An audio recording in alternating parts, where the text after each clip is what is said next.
Good morning. I'll just reiterate my name. So Michelle Taylor, Executive Director for Corporate Affairs at the National Heavy Vehicle Regulator. I'll speak and then I'll hand it over to Andy, who's one of our on-road compliance officers, to speak next as well. So today we're here to launch our partnership with Collingwood around a really important community safety initiative. And that's about how to share the road safely when you come across a superload. There's a lot of construction and project development work happening across Victoria, which means an increased number of superloads out and about on the community, on the roads. So what we're reminding drivers is, if you come across a superload, that you need to be patient. And I guess, what is a superload? So a superload can be anything from transporting wind turbines, it can be even transporting a house. So they're massive loads and they can weigh up to 700 tonne. And I guess visually, what does 700 tonne mean? Well, it's the same weight as, say, 500 giraffes. From a width perspective, they can be up to around 6 metres in width.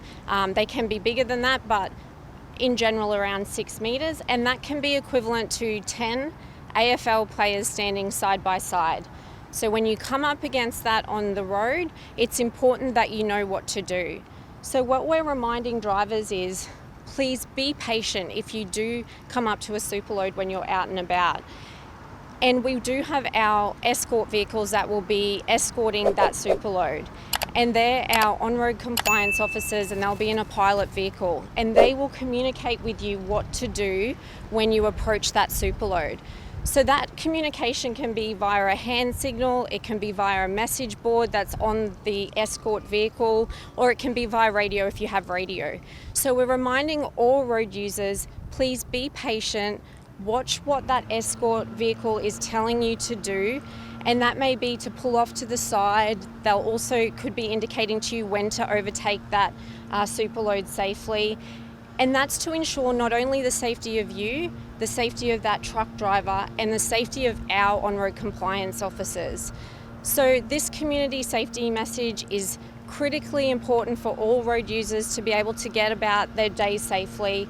We've got so much construction and projects happening across Victoria, and it's a great opportunity to partner with a club that is popular in Victoria to help us get the message out with Collingwood, and we're really proud to be here today. So I'll pass on to Andy now to give a bit more information on those on-road signals.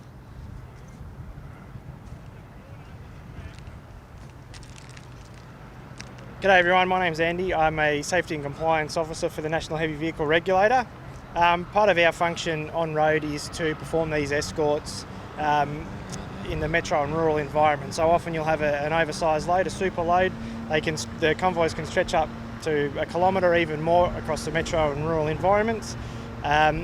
Basically, if you do approach a convoy, what it'll get you to do is follow our instruction, slow down, prepare to wait, and we'll get you around safely whenever we can. Too many times of recent we've seen drivers get impatient and try to do the wrong thing, and they've overtaken or done something silly and put themselves and everyone else's lives in danger. So the main message is just prepare and wait for instruction, and we all want to get home safely.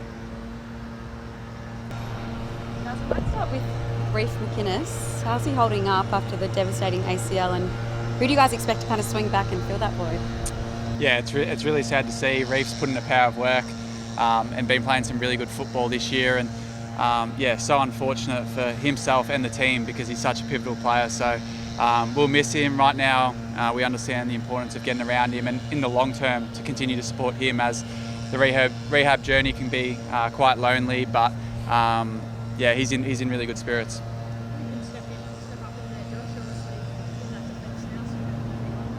Sorry, what was that? Who can step up to fill that void? Yeah, I think that's one of the great parts of our squad is we've got some really good depth back there. We've got boys playing really well in the VFL, and Jacob Ryan's put together a great pre-season, played really awesome on the weekend, and then someone who's really experienced like Billy Frampton could fill in, and he's played obviously plenty of AFL football and been in really strong form. Jack Geordie back in the midfield at the weekend. Was it nice to have him back in to help bolster through the engine room? Yeah, it definitely was. I think we've probably missed his presence around stoppages a little bit, particularly the centre bounce. He's just so dominant in there. But to have the flexibility to play him forward and mid is quite beneficial to us, especially if some things don't go our way or someone gets injured. Like unfortunately the weekend where Harry Perriman had to go down and play back, which probably meant Geordie got a bit more mid time and Ned came on early as well. So yeah, having that flexibility to have him forward and mid, yeah, it's pretty good. Is it kind of weird you guys have this bye so early in the season, or is it nice to kind of reset and look at what you've done and be able to move forward? To be honest, I think it's pretty good. Like we had 3 games in 12 days, so I think probably starting to catch up with a few of the guys at the moment. A few guys a bit sore and starting to get managed a little bit after the quick turnarounds. And we had 2 hot games, like pretty heated games to be fair. So it's a good opportunity to stop, grab a little reset, and then we've got another big block of games coming up anyway. So yeah, it's a really good time, I think. Obviously, a lot gets made about your consecutive games, and coming up to Jimmy Styles' record. Did you have a couple of nervous moments with that MRO ending over the weekend? Well, to be honest, I did think about it a little bit in the first quarter, but to be honest, I thought it was a good tackle, I guess. But you never really know what's going to happen. Like they're always going to look at it regardless. They look at everything. But yeah, I'm happy with the result, obviously. But yeah, just moving on. It's a hard game to officiate these days, so yeah, they just do their best, the umpires. How does it feel, Jack? You are just so close to that record now. What would it mean to you? Look, it probably mean a fair bit, to be honest. Like it's been there in my mind the last couple of years, especially because blokes like Josh keep bringing it up every second of the day, make jokes about it all the time, ask me to miss a week if I've got a little niggle or something. But something I'm definitely really proud of. I grew up as a little kid just wanting to play AFL football, and then to play some consistent football for a number of years, thinking how good's this. But then now to be in reach of something that no one's ever done, it's pretty cool to stop and think about. So yeah, but 1 week at a time.